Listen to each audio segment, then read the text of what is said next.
Hey there, YouTubers. School of Tomorrow students. We're due for some really hot weather, according to Glenn. This week, it's the beginning of September in the greater Portland area. Actually, I'm not in any greater area, I'm just right where I'm at, which is on the second floor of, I would call it an office building that's also residential, and that's been a theme of mine lately, is multi-use skyscrapers. Even could be just tall buildings, but can you shop, sleep, and study in the same building without necessarily leaving? It's like your gymnasium, even your hydroponics, perhaps. Depends how futuristic you want to get, but the idea that you can get what you need in your own building, that's an interesting juxtaposition of CBD aesthetics, Central Business District. That's an old acronym actually in city planning, CBD, Central Business District. You're taking the CBD and making like an insurance skyscraper into a semi-residential, and you're keeping work, so-called work study. You're continuing to have division among the floors, different things you want to do, right? So I'm scrolling through Facebook. Why? I'm trying to give a sense of a workflow. You are a teacher, let's say. You're not all that impressed by my particular pattern. You're not that into synergetics, let's say. You're not that into Cold War, which is what we've been talking about. But you are into the whole idea of a cyber world where we can educate one another. And so my idea has been, let's start with like GitHub repos or any public repository under version control. Why not populate those with like Jupyter Notebooks or similar? And then I want students to use those locally too on their own computers, not just in the cloud. And file management also locally. In other words, what does local mean though? Maybe it is all in the cloud, but somehow, like maybe the skyscraper I'm talking about has its own servers in the basement or something. We could talk, right? There's different designs possible. But you're a buyer of this being a useful world, the cyber world, in which to educate and be educated. That's not something I need to sell you on. So what I'm suggesting is then make a layer of YouTubes, but then substitute whatever you want to call it, like a layer of videos where you can pop those into those Jupyter Notebooks on GitHub, right? And then how do you disseminate your YouTubes? And here I'm on Facebook again. I could do this on Twitter, but I find Facebook higher bandwidth, and I use Twitter too. It's not either or, right? And I find maybe I take in more on Twitter, whereas Facebook, a scrapbook in a way, has become an art project for me, as it does for many. You know, you get used to sort of doing like tending a garden, a feeling of creating a profile. It's the chronophile that Bucky Fuller was into. He was doing, as Trevor points out, Trevor Blake, futuristic kind of things earlier than most. He was also jogging. He maybe didn't have the same words for these things that we came up with later, but the habits, he was forming those. Paleo diet, even that he went on for a while. So I thought this was an interesting take. I take someone who's doing makeup and just, sounding gossipy friendly, and I'm just first time watched this show, but she picks a topic like, hey, let's do the Lewinsky story, like Bill and Lewinsky, and just does her take, right? And she was 2 years old at the time. So here she is, grown up, supposedly in her 20s, right? I mean, I'm just checking. But I enjoyed her patter. I enjoyed the story, the way she told it. I thought she was good. It was an interesting experience.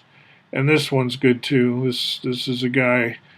I was reading about the gangs of New York, right? The movie, and how historically accurate is that, and gang violence in general. And here we are in Portland in early September, And we've been having, I wouldn't call it necessarily gang violence, but we've been having, yeah, I would now at this point. It's gotten to be kind of, supposedly the players are like Antifa and anti-Antifa, but my anthropology doesn't really go that direction. I see it in a different light. Now here, this is where I'm challenging my viewers and readers. So what I'm telling you, teachers, here, my encouragement is use like Facebook and other social media to disseminate your work and give people a sense of what your teaching is if you want to do it that way, if you're doing it the way I'm doing. Now, you may be already a designated teacher with a specific role in a specific academy, and I end up doing that, right, for stints. I do this or that. Worked for O'Reilly School of Technology, worked for, well, go way back, St. Dominic Academy. Lots of freelance in my case. But this workstation here, imagine this as some kind of activist working here, like the AFSC. I've seen their cubicles, and they don't look like this, obviously. But imagine a Quaker organization where this was a pretty standard working desk, and there were like 30 of them on 2 or 3 floors of the building. And then you had dorms, and you had a gymnasium, and stuff like that. And so the people sitting in these chairs, you got to use your imagination. They could be like fresh off the plane from the Amazon or something. Or, in other words, they might be just passing through a lot of the time, right? But we're training each other in different skills. Like when we get to their neck of the woods, they'll train us in something to do in the Amazon to stay alive that we might not have known, right?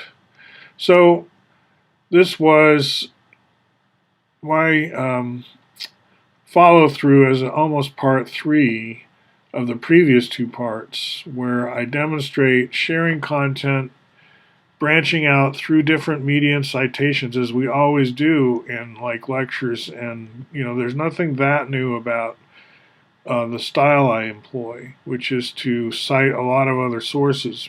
That's always been the case. We always branch away from our pattern through multiple sort of citations to help people who want to do more in these times to follow up if they want. Like, check out this Kenosha Explained video if you feel like it, right? Because it's good anthropology. It's some guy in first person describing growing up there and what the history's been like of the city itself.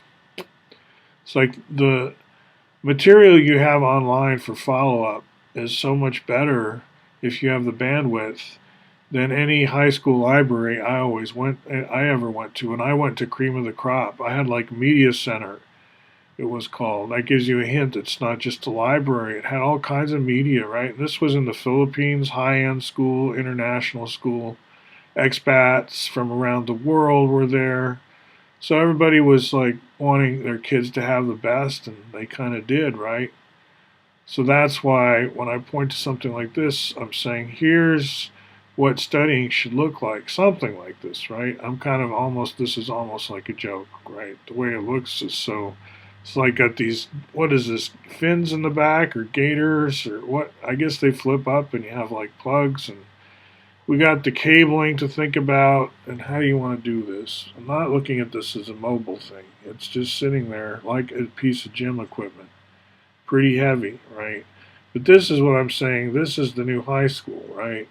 This is like, instead of a TI calculator to do the math and think the way we want you to, the skills we want you to have before we send you back to the Amazon or whatever, the skills you want to have involve keyboard, and you need headphones probably. Anyway, there's more equipment needed than just the standard school desk of current high school favor. Like what you're going to find often built by prison labor in current high schools does not look like that, right? It's stuck in the in the 1900s concepts. And so we're trying to pull people free of the 1900s. It's an uphill battle, but we have the tools, and here they are. We're using them, social media and stuff like that. Now, has Biden said Ubuntu yet? This is a meme.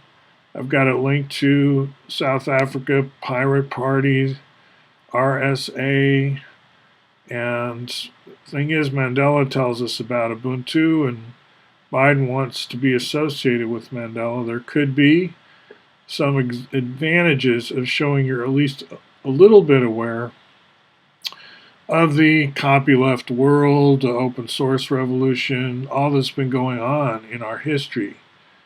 There's a generation gap right now because a lot of us are living in like this kind of Star Trek reality with high tech, and then we have a lot of political leaders who've been able to stay blissfully unaware of all that. And we're looking for signs of awareness, I guess you could say. The generational gap needs to be bridged a little bit more, I'd say. All right, just an experiment. We'll see how it goes, and we'll talk to you soon.